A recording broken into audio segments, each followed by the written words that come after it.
Lecture number 2 की बात करें तो लेक्चर नंबर 2 के अंदर आज हमने सबसे पहले जो पढ़ना है that is the kinetic theory of gases.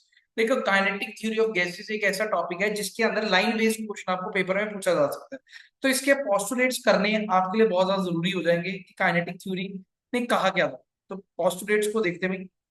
Kinetic theory of gases के पोस्टुलेट्स आप सभी ने याद रखने हैं, क्योंकि पेपर में as a point, as a line ये क्वेश्चन आ सकता है। तो सबसे पहला, all gases are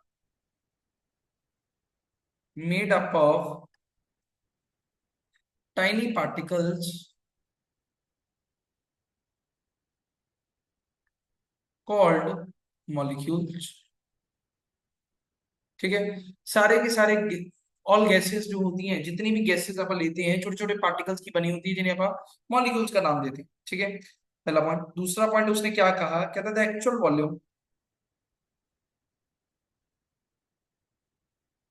of gas molecules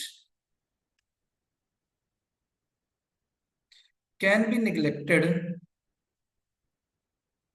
when compared to volume of the container in which container in which they are present।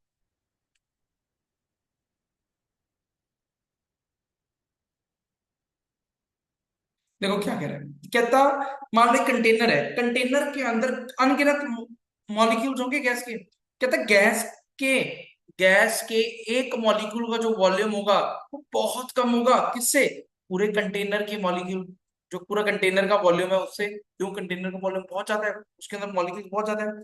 ठीक है, the molecules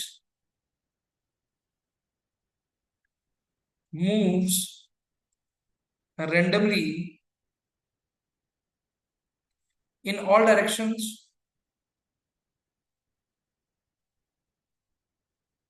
in straight line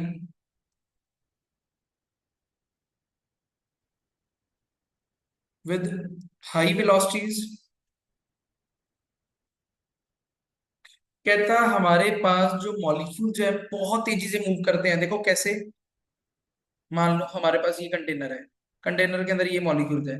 तो मॉलिक्यूल है, कोई ऐसे जाएगा, कोई ऐसे जाएगा, कोई ऐसे जाएगा, कोई ऐसे जा रहा है, कोई ऐसे जा रहा है। कहता मॉलिक्यूल मूव कर रहे हैं बहुत तेजी के साथ, बस स्ट्रेट लाइन के अंदर मूव करेंगे हाई वेलोसिटी में।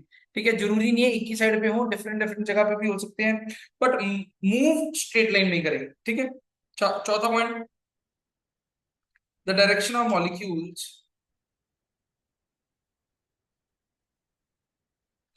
changes when they collide with each other or with the walls of container।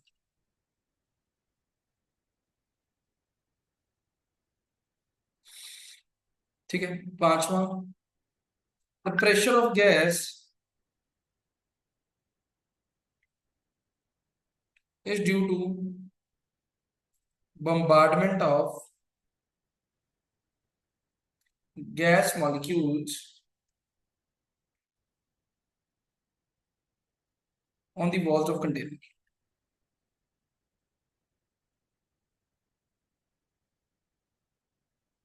Chhava, there are no force of attraction or repulsion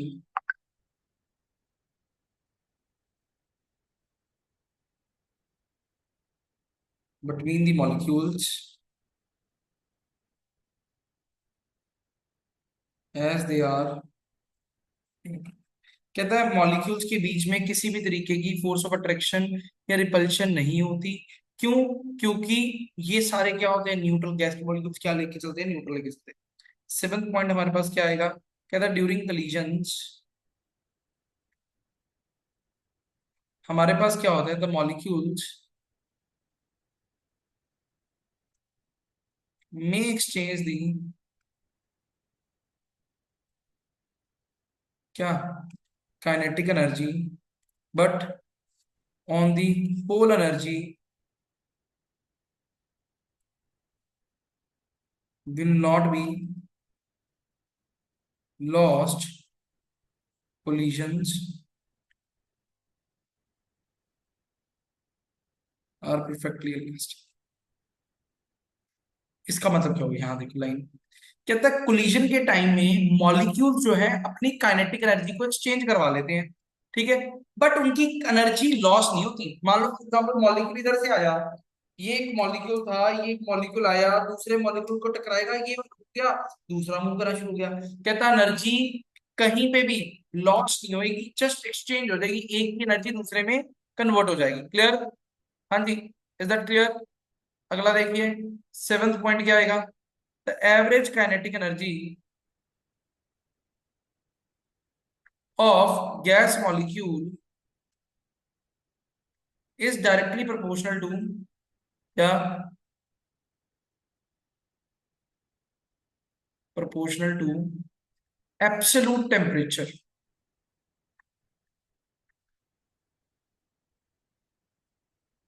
कहता है जो गैस मॉलिक्यूल की एवरेज काइनेटिक एनर्जी है ना, कि कितनी काइनेटिक एनर्जी होगी वो टेम्परेचर पे डिपेंड करेगी। टेम्परेचर भी कैसा, एब्सोल्यूट टेम्परेचर। तो कहता मतलब जितना ज्यादा टेम्परेचर तुम बढ़ाओगे काइनेटिक एनर्जी एवरेजली क्या होगी, इंक्रीज करेगी, ऑब्वियस सी बात है, इंक्रीज करेगी।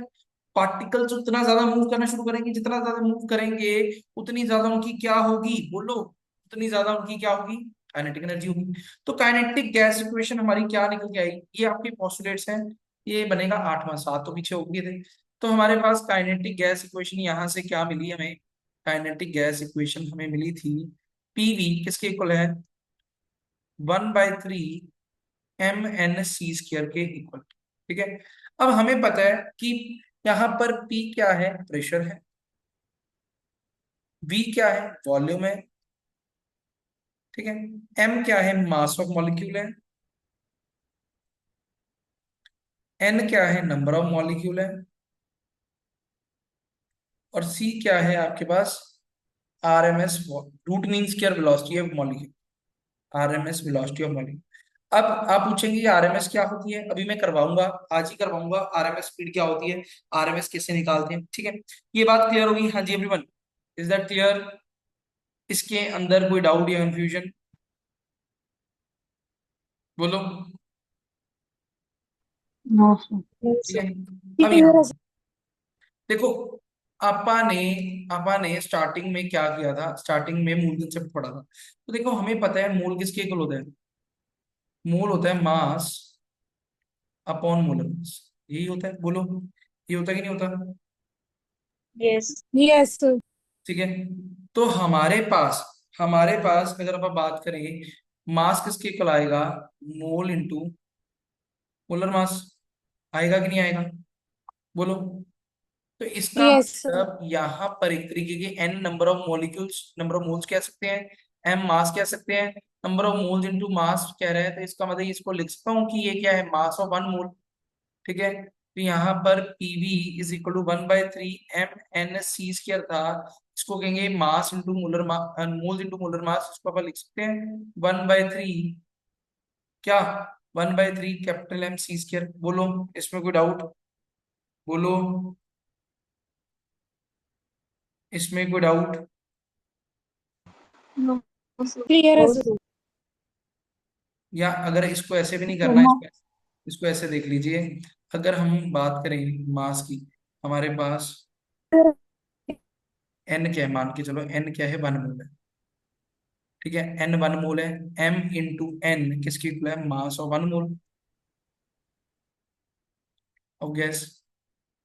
तो एम एन की वैल्यू 1 आ जाएगी, mass of 1 mole of gas, M किसके इक्वल आ गया, mass of 1 mole of gas के इक्वल। क्या है बात क्लियर, बोलो। अब 1 मोल के लिए आइडियल गैस इक्वेशन क्या होगी, PV is equal to RT हो जाएगी, PV is equal to RT हो जाएगी, बोलो। Yes sir. यस इसमें सर। कोई डाउट या कंफ्यूजन, बोलो, इसमें कोई कंफ्यूजन?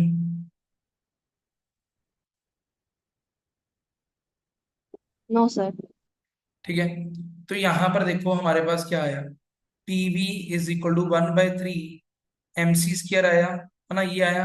हमें पता है काइनेटिक एनर्जी किसकी इक्वल होती है, हाफ MC² की इक्वल होती है। होती कि नहीं होती? तो मैंने क्या किया, टू से मल्टीप्लाई कर दिया, टू से डिवाइड कर दिया। तो 1/2 mc² क्या होगा, काइनेटिक एनर्जी। 2/3 काइनेटिक एनर्जी आ गई, इक्वल टू पीवी। तो काइनेटिक एनर्जी किसके इक्वल आ गया, 3/2 पीवी के इक्वल आ गया। और पीवी की वैल्यू आरटी होती है, तो काइनेटिक एनर्जी का एक फॉर्मूला निकल आया, 3/2 आरटी। ये फॉर्मूला कब लेना है, फॉर 1 मोल, 1 मोल के लिए। क्या ये बात समझ में आई? हाँ जी। इसमें कोई डाउट या कंफ्यूजन? तो देखिए, मैंने एक्सप्रेशन छोटा सा करवा दिया आपको, इसलिए करवाया क्योंकि आपने ये फॉर्मूला तो सभी ने देखा होगा, काइनेटिक एनर्जी 3/2 आरटी होते हैं। नहीं भी देखा तो अब कर लो। ये आया कैसे, ये इस तरीके से आया, काइनेटिक गैस इक्वेशन से आया, समझे? बोलो। और अगर मैं बात करूं, ये तो 1 मोल के लिए, kinetic energy for n moles, n moles की अगर मैं बात करूंगा, काइनेटिक एनर्जी क्या बनेगी, 3/2 nRT। ये क्या बन जाएगी, काइनेटिक एनर्जी बन जाएगी। क्लियर? बोलो, इज दैट क्लियर? जी sir. Yes sir.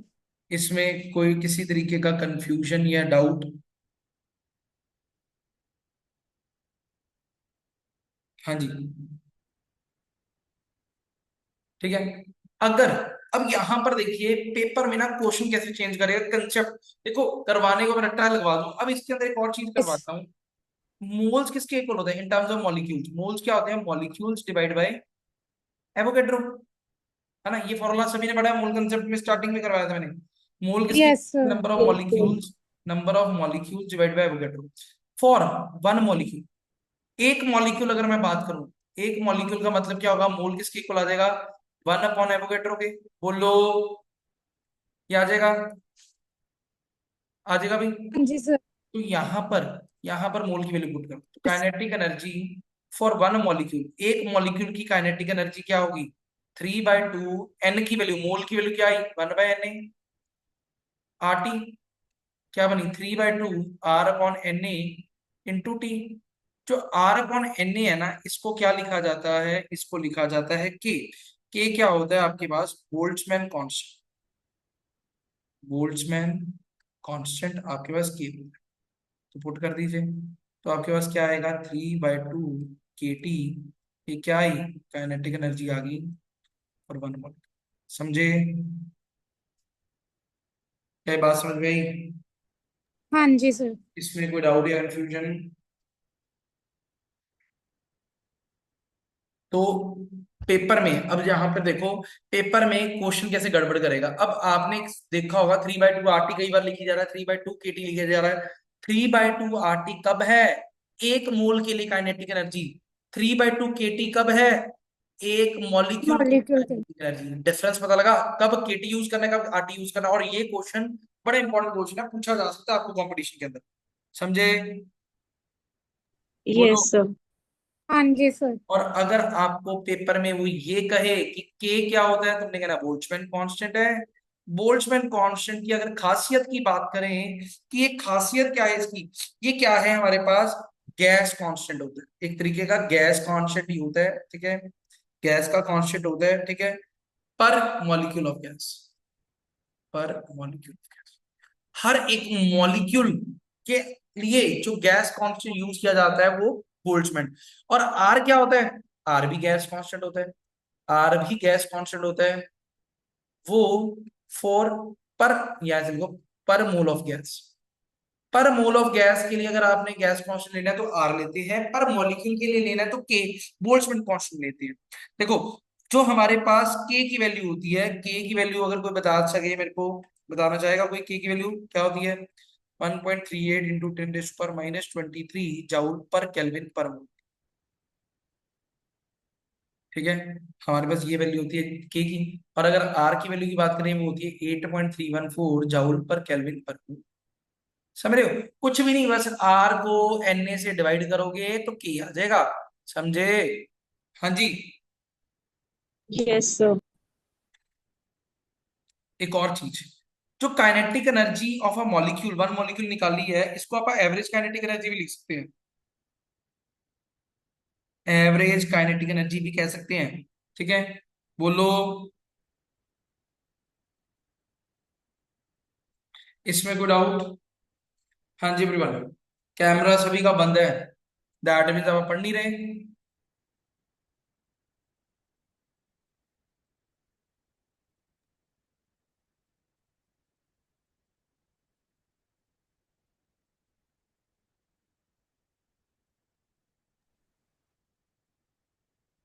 Cameras on करके क्लास लगाया करिए। बेनिफिट क्या हुआ भाई आपका माइक और कैमरा ऑन रखने का?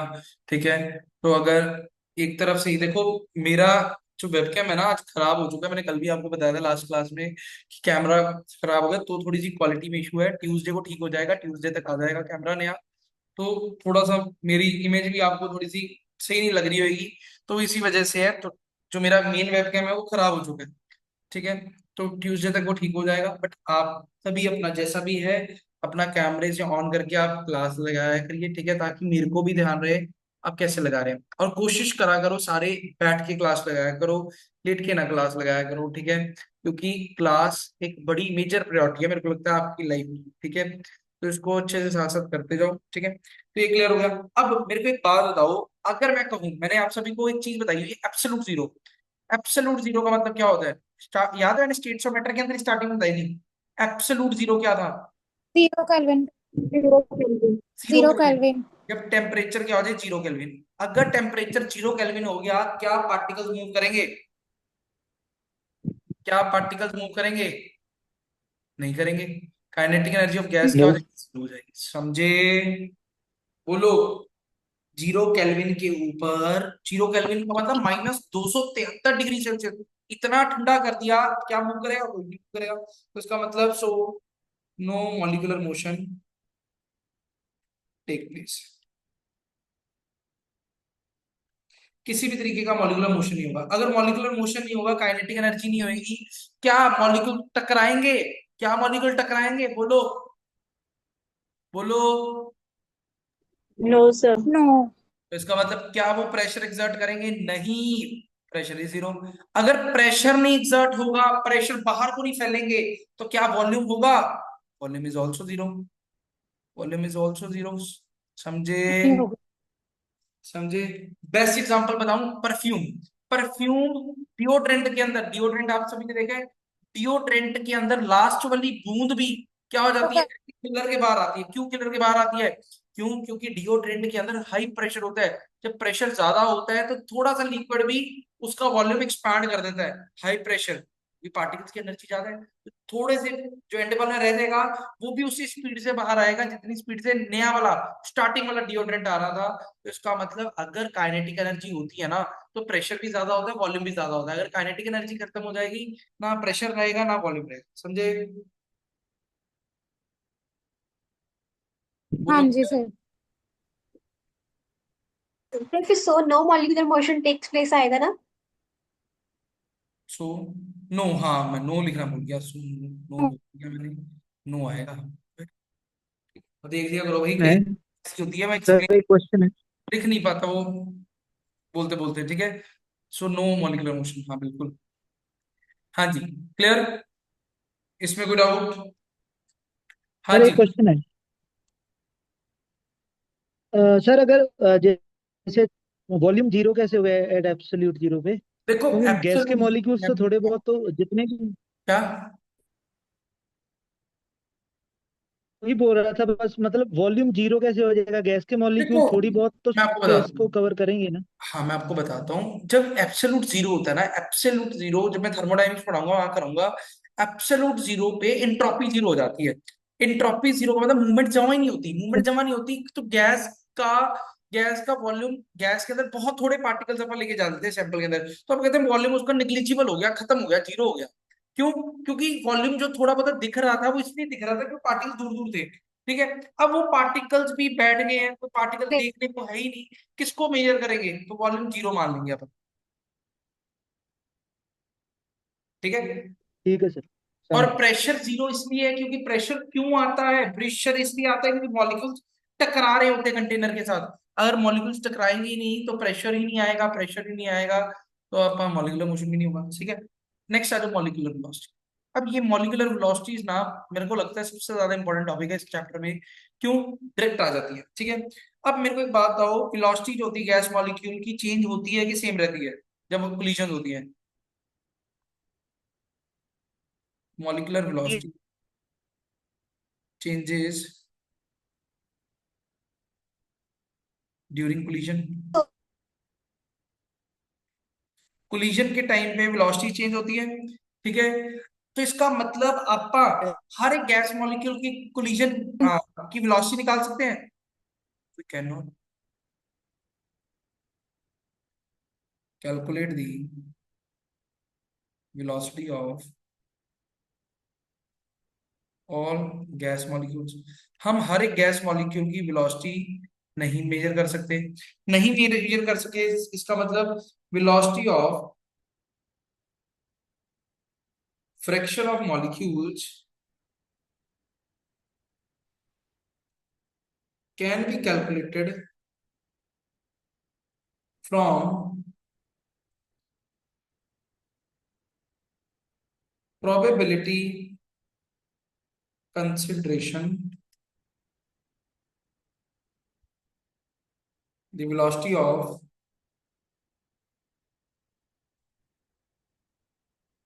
fraction of molecules can be known from Maxwell Boltzmann distribution curves। ठीक है। वो कहता है सिंपल सी बात है, मॉलिक्यूलर वेलोसिटी निकाल नहीं सकते, तो हर एक मॉलिक्यूल की वेलोसिटी निकालना पॉसिबल नहीं है।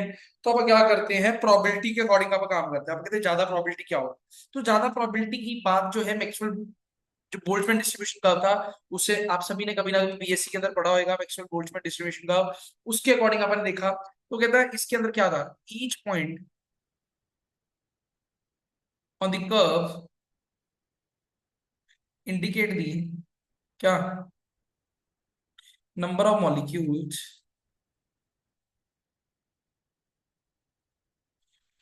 ठीक है, हैविंग अ पर्टिकुलर वेलोसिटी।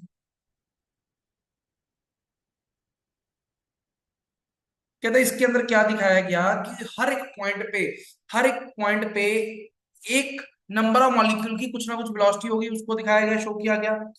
फिर अगले पेज पे लेके जा रहा हूं पॉइंट्स। कहता है फ्रैक्शन ऑफ द मॉलिक्यूल्स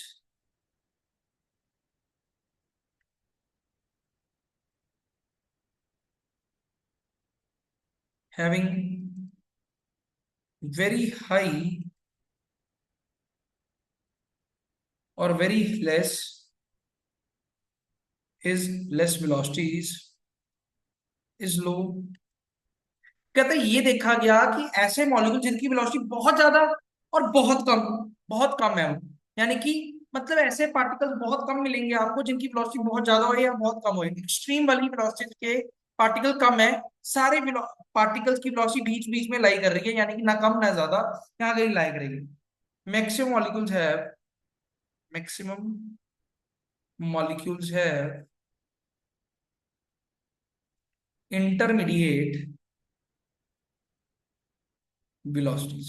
उनकी क्या होती है, इंटरमीडिएट वेलोसिटीज होती है, ठीक है। The highest point x on the curve represent velocity possessed by क्या मैक्सिमम नंबर ऑफ मॉलिक्यूल्स। तो इसे कहा जाता है मोस्ट प्रोबेबल वेलोसिटी। तो आपकी सबसे पहली वेलोसिटी निकल आई मोस्ट प्रोबेबल वेलोसिटी। यहां देखना, यहाँ देखो ग्राफ बनाता हूँ साथ में, तो आपको समझ आएगा ग्राफ क्या था। अगर आपने बीएससी में नहीं पढ़ा, यहाँ देखिए कुछ ऐसा ग्राफ था। इधर लिखते थे fraction of molecules Y axis पे, एक्स एक्सिस पे लेते थे वेलोसिटी, ठीक है। ये ग्राफ कुछ ऐसा करके ऐसा होता था, ठीक है। ये कुछ ये पॉइंट है एक्स, ठीक है, ये एक्स, ठीक है। हमारे पास एक्स एक्स क्या है आपके पास, ऐसा पॉइंट है जहां पर सबसे ज्यादा मॉलिक्यूल्स की वेलोसिटी क्या है, पोजेस कर रही है, तो इसको अपन मोस्ट प्रोबेबल वेलोसिटी कहते हैं, ठीक है। क्लियर, बोलो, इसमें कोई डाउट, बोलो इसमें कोई doubt? No sir. At a higher temperature the curve shift to, ये T1 टेम्परेचर का कर्व है, ये T2 टेम्परेचर का कर्व, कर्व शिफ्ट टू, क्या हमारे पास कर्व किस तरफ शिफ्ट हो रहा है बोलो? राइट साइड, राइट साइड की तरफ शिफ्ट हो जाएगा। And height of curve decreases. तो ये क्वेश्चंस बन रहे हैं आपके सारे। देखो इसका मतलब टेम्परेचर बढ़ाने से कर्व की हाइट क्या हो रही है? कम हो रही है। कर्व देखो, तो देखो एक्स जो है थोड़ा सा ऊपर है, नहीं पता लग रहा, मैं थोड़ा सा और नीचे कर देता हूँ ताकि डिफरेंस आपको क्लियरली दिखे। मैं यहाँ की ऐसे कर दूं। ये T2 कर्व है, ठीक है। अगली चीज, अगला पॉइंट वो क्या कहता? कहता है एट हायर टेम्परेचर,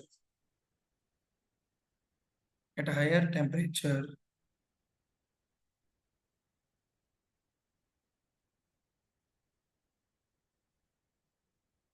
Cp जो है आपका, value of Cp increases, but number of क्या, नंबर ऑफ क्या डिक्रीज हो जाएगा? Number of particles having most probable velocity decreases. अब इसका मतलब क्या होगा? देखो, सबसे पहले तो अगर आप बात करें, जो हमने एक्स बनाया है, एक्स क्या है हमारे पास? मोस्ट प्रोबेबल वेलोसिटी है। मोस्ट प्रोबेबल वेलोसिटी को सीपी लिखते हैं, मोस्ट प्रोबेबल वेलोसिटी सीपी होती है, ठीक है। वो कहता कि अगर तुम टेम्परेचर बढ़ाते हो, टेम्परेचर बढ़ाने से ऑटोमेटिकली कर्व जो है राइट साइड पे शिफ्ट होता है और कर्व थोड़ा सा नीचे हो जाता है। तो ऑब्वियस ही बात है, अगर टेम्परेचर बढ़ाने पे पार्टिकल्स ज्यादा कोलाइड करेंगे तो मोस्ट प्रोबेबल वेलोसिटी कम होने वाली है, तो सीपी कम हो जाता है, ठीक है। सीपी बढ़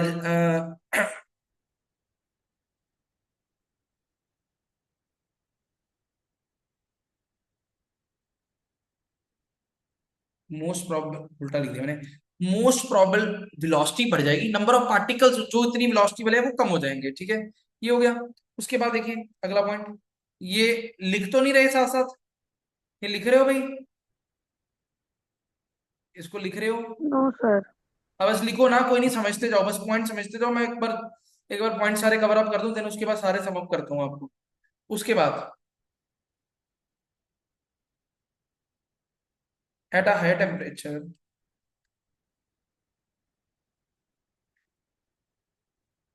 fraction of molecules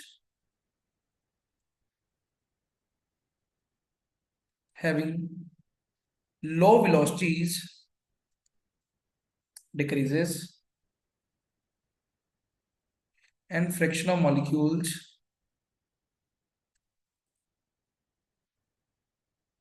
having high velocities increases, ठीक है। अब यहाँ क्या कह रहा है?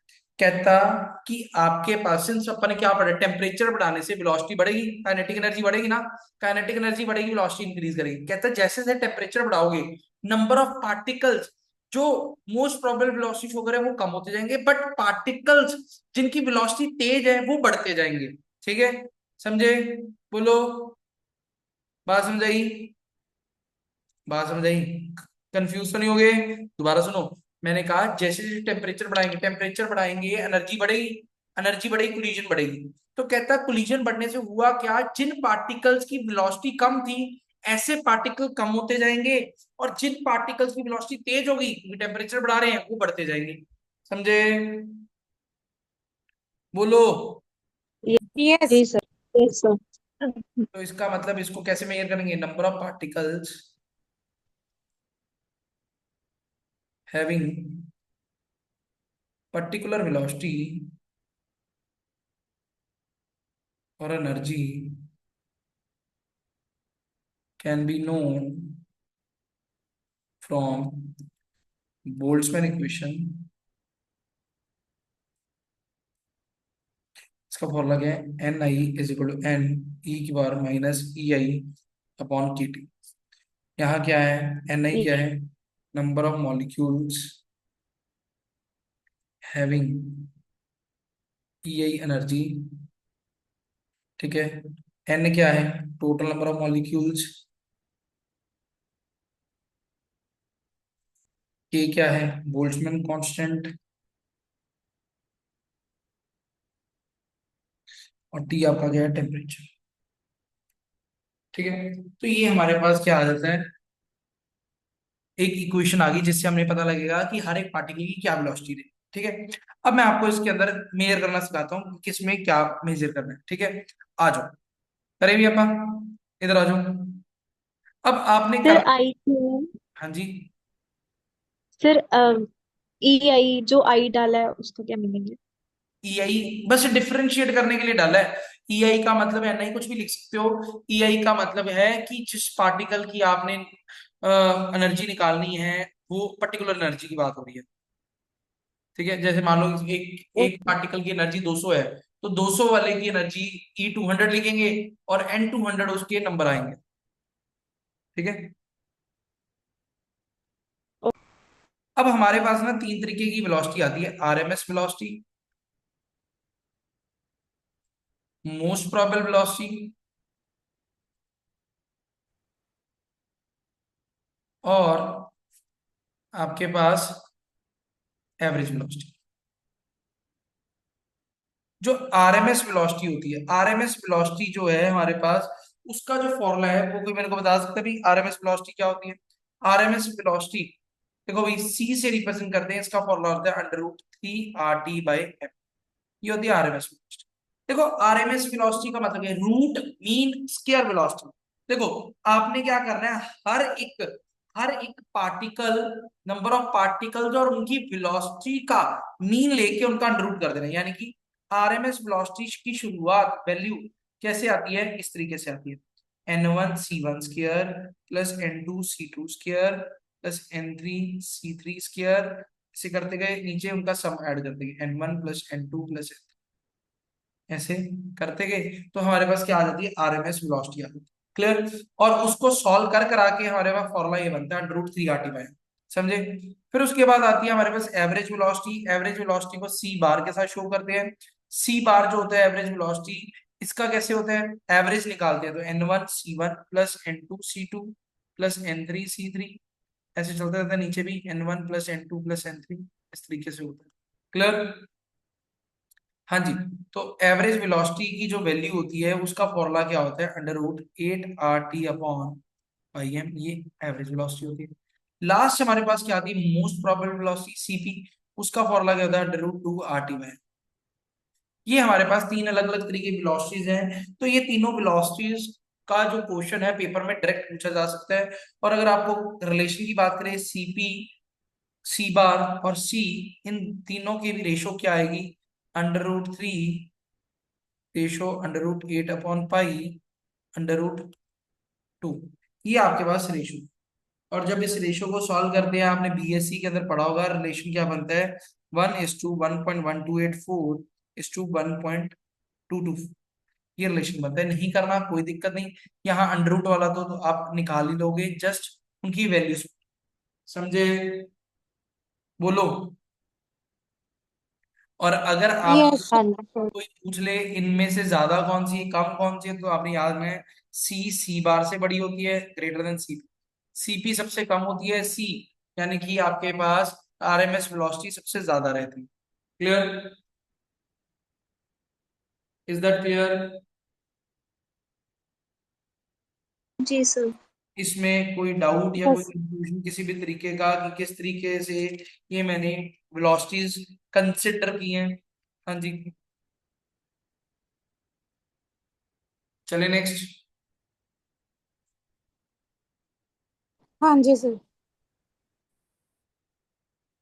चलिए नेक्स्ट चलते हैं।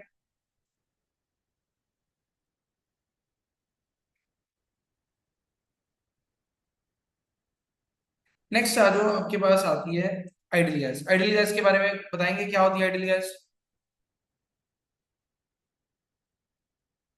हाँ जी, आइडियल गैस क्या होती है।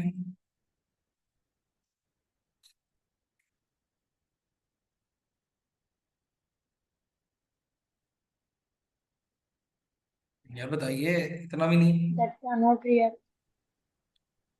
गैस विच obeys क्या, all gases, gas laws at all temperature and pressure, उसे आप क्या कहते हैं, आइडियल गैस कहते हैं, ठीक है। तो क्या हर गैस आइडियल होती है? क्या कोई गैस आइडियल होती भी है कि नहीं? नो गैस है No. Same. 100% ideal, but hydrogen and helium to somewhat extent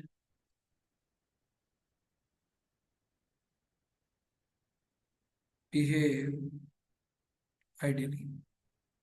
क्या है बात क्लियर? ठीक है, बोलो।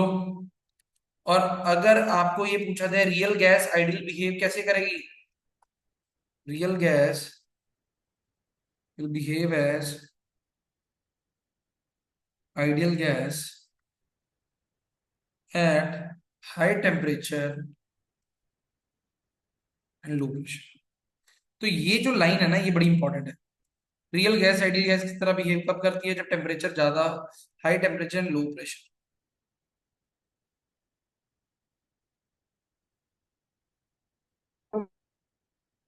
ठीक है भाई, इसमें So कोई what is a real gas? क्या हो गया? What is a real gas? Real gas जो आइडियल गैस इक्वेशन ना ओबे करे, हर एक गैस रियल गैस है, समझे? हर एक गैस रियल गैस है।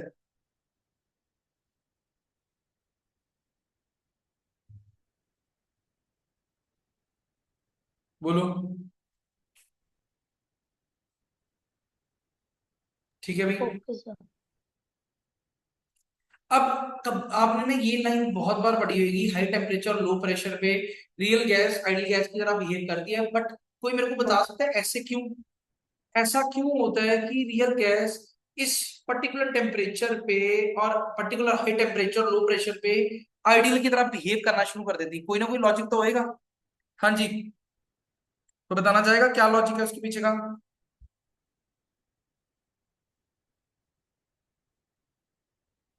बोलिए। Sir intermolecular forces of attraction weak हो जाते हैं। Intermolecular force of attraction weak हो जाता है, उससे क्या होगा?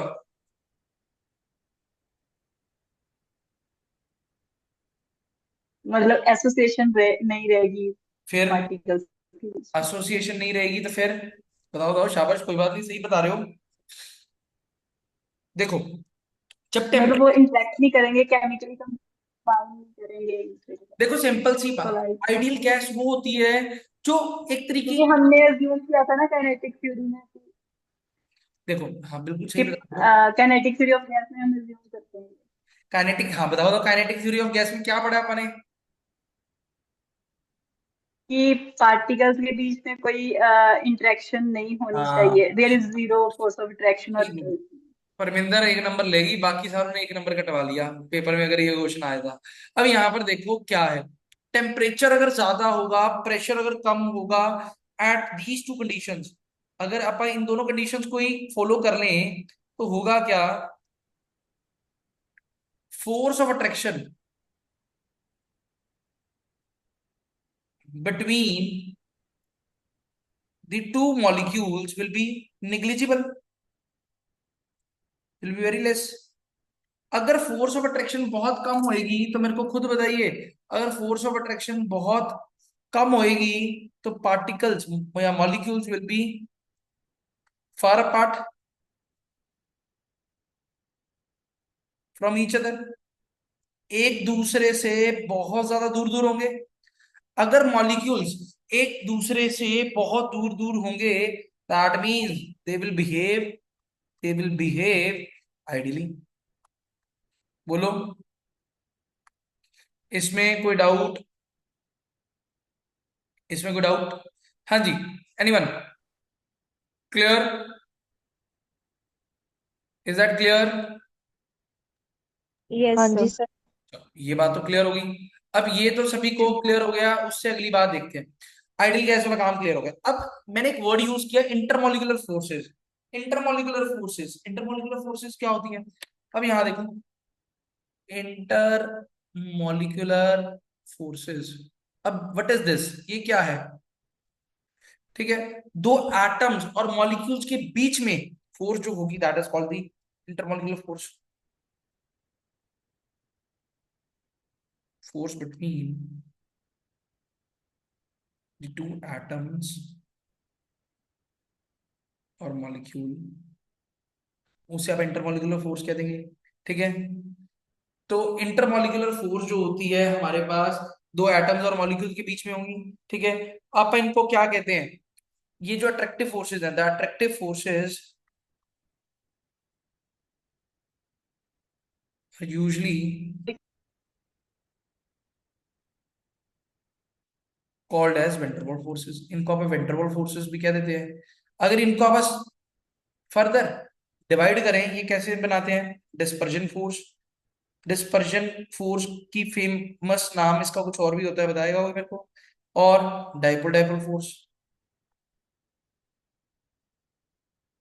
फिर डाइपोल डाइपोल फोर्स के अलावा dipole induced dipole force, dipole induced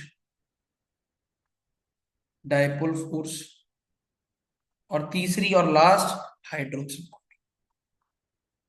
strongest, सबसे ज्यादा स्ट्रॉन्गेस्ट। ठीक है, तो ये हमारे पास कुछ फोर्सेस है। मैं बताना भूल गया, डिस्पर्जन फोर्स का दूसरा नाम है लंडन फोर्स। London force. ठीक है, तो ये फोर्सेस जो हैं मॉलिक्यूल्स के बीच में एग्जिस्ट कर सकती है, इनमें से कोई फोर्स हमेशा एग्जिस्ट करेगी।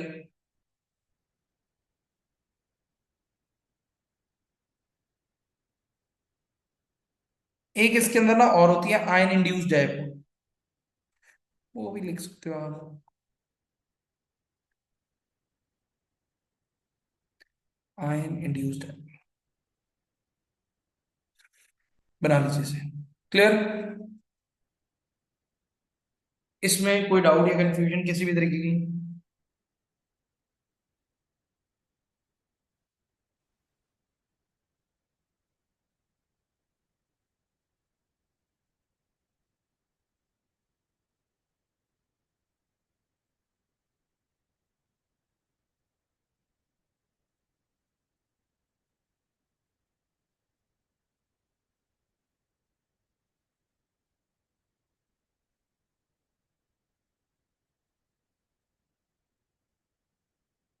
ठीक है, अब यहां पर देखो भी, इसके अंदर सबसे पहले तो हमारे पास क्या थी? Dispersion force. डिस्पर्जन फोर्स के अंदर ना सबसे पहले तो याद रखना, डिस्पर्जन फोर्स दो एटम्स या मॉलिक्यूल्स के अंदर होगी। ऐसे एटम्स और मॉलिक्यूल जिनके ऊपर कोई चार्ज ना हो, कोई डायपोल ना हो, occurs between two atoms or molecules which are having zero dipole moment, जिनका जीरो dipole moment।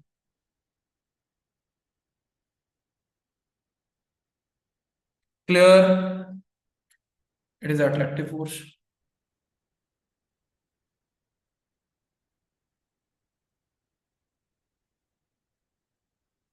अकेली अट्रैक्टिव फोर्स है। तो यहां पर जो एनर्जी ऑफ अट्रैक्शन है, एनर्जी ऑफ अट्रैक्शन है, अट्रैक्ट करने की एनर्जी है, इनवर्सली प्रोपोर्शनल है आर की पावर 6 के। आर यहां पर क्या है? Distance between the two atoms, between the two particles. ये ना कई बार आ जाता है, दो पार्टिकल्स के बीच में डिस्टेंस क्या होगा, वो किसके इनवर्सली प्रोपोर्शनल है? तो आर की पावर 6 के। क्लियर? हाँ जी, यस सर। इसमें कोई डाउट? ठीक है, एग्जाम्पल किन के अंदर लगती है? इनर्ट गैसेज होगी, Cl2, O2, हाइड्रोजन, जितने भी नॉन पोलर है इनके अंदर लग सकती है। ठीक है, तो मेन चीज आपने सिर्फ यही याद रखनी है, डिस्पर्जन फोर्स उनके अंदर होगी जिनके ऊपर कोई चार्ज प्रेजेंट नहीं है। क्लियर? इसमें कोई डाउट? इसमें कोई डाउट या कंफ्यूजन किसी भी तरीके की? हाँ नो जी, सर। हो जाएगा। ठीक है भाई, तो आज के लिए इतना कर लीजिए, ठीक है, बाकी का जो है अपन नेक्स्ट सेशन में पढ़ते हैं, ठीक है।